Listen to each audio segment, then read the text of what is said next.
tokuchingamidzai zvakare vana vaMwari kuchirongwa chedu konai pastor. Toda kufara neupenyu hwatiri kupiwa naMwari uye nemikana yatiri kuramba tichiwana kuti tirambe tichidzidza kubva mukati meshoko raMwari. Nhasi uno tiri kupindura mubvunzo wakanangana nechidzidzo chatakaita kumashure chakatarisana nenyaya yemarriage, divorce and remarriage. Pane mubvunzo wabvunzwa watira kuti titarise tione kuti Mwari angatibatsire sei pamubvunzo iwo kuburudza neshoko rake Bhaibheri. Mubvunzo uyu unoti sekupiwa kwawakaitwa panapa, murume akamborambwa anofanira kuita sei kana ava kuda kudzokorerana nemukadzi wake ona iye akatoroorwa kumwe? Ndifunga taunzwisa mubvunzo uyu. Kana murume akamborambwa kureva kuti pada murume ndiye akamboita upombwe, because Bhaibheri rakaisa pachena kuti unoramba munhu bedzi kana aita upombwe. Saka pari kunzi kana murume akamborambwa asi ozodzidzawo semadzidziro atiri kuita, oti rega ndinodzokorana nemukadzi wangu, otoona kuti mukadzi uyu akatoroorwawo kumwe aane umwe murume mukadzi wake wacho, murume uyu anofanira kuita sei? Regai ndenge ndaverenga vhesi yacho yandiri kufunga kuti ndo yadzura mubvunzo uyu. Takamboiverenga kuna 1 Corinthians, Makorinto vekutanga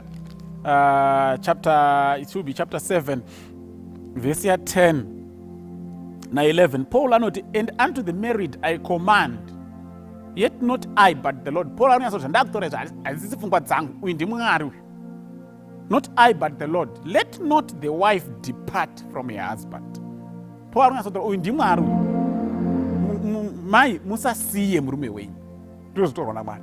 Anzi but and if she departs, kureva kuti mai ava ndo vaitirwa upombwa, vakafunga kuti ndaakusiyana nemurume, let her remain unmarried or be reconciled to her husband, and let not the husband put away his wife. Saka nemango manzwi ndopona ndinofunga kuti pabva mubvunzo uyu kuti the only condition kana munhu amboita divorce afunga kuroorazve kana kuroorwazve, hunge ari kutodzoka kune murume wake kana mudzimai wake iye wekutanga wacho wakamborambana naye. Saka ndo pabva mubvunzo kuti ko ndakuda kudzoka ndowana munhu uya atoona umwe murume kana kuti atoona umwe mukadzi, ndoita sei?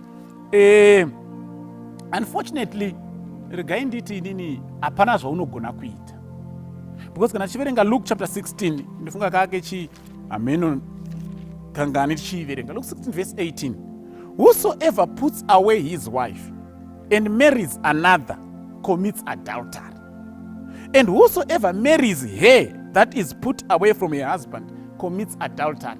Saka uyu nyakuda kudzoka kune murume wake kana mukadzi wake akawana akatoroorwa, iye wacho ari kuda kudzoka hana zvaanokwanisa kuita kunze kwokunge pada aitirwa nyasha yekuti uyu anga atora umwe wake uyu akanzwisisawo kuti ndiri muupombwe oti ndaakusiya, then vanogona kudzokorana. But kana avo vari vaviri vachiri kuda zvokuendera mberi vari vaviri, iwewe wanga wakuda kudzoka ndiwo watendeuka, chitokumbira Mwari simba rekuti ukwanise kugara wakadaro, because ukanoroora kumwe waamuupombwe zvakare. Ndo zviri kutaura Bhaibheri panapa. Saka hapana chinenge chakaipa kuti ugara hako wakadaro, pada uchinamatira kuti Mwari sekundizarurira kwamakandiitawo, zaruriraiwo umwe wangu aone kuti kwaari kurarama ari uko ari muupombwe, then kana uyo azarurirwawo waitirwa nyasha naMwari mudzokororana. Saka zvandingangotaura ndezvekuti zvaungagoni kuita iwewe kuramba uchinamata kuna Mwari, kuti Mwari akakushanyira akakuonesa kuti wakanga wakanganisa, wakuziva gwara rekudzoka une murume wako kana mukadzi wako wokutanga, dai Mwari nemweya iwoyo wakakuzarurira wonamata kuti mweya mumwe chetewo unozarurirawo zvakare hama yako iya.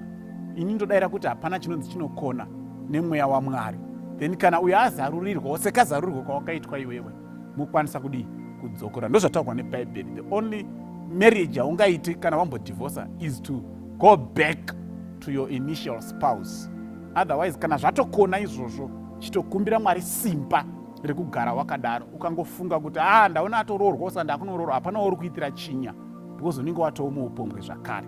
Ndoziva kuti zvinhu zvakaoma, vazhinji vedu tatoo mazviri, hatichazivi kutobuda sei mazviri, but vanhu vaMwari kurudziro ndeye kungoti tikaramba tichinamata kutopiwa simba chairo naMwari, uye kuti Mwari akwanise kugadzirira, because ini ndinofunga kuti kana Mwari achivenga kurambana, then anofarira kurambana ndiSatani.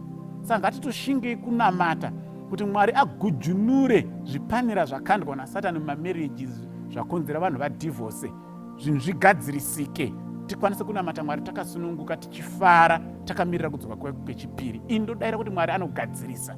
Kunyange zvanzi zvapinda mumatope akaita sei, tikanamata, tichirevesa, tichichema kuna Mwari, Mwari anogona kudambura misungo yataisirwa naSatani zvoita kunge zvinhu zvisingagadzirisiki. Mwari anozvikatanura zvikakwanisa kutasanuka. Dai Mwari akatibatsira. Amen.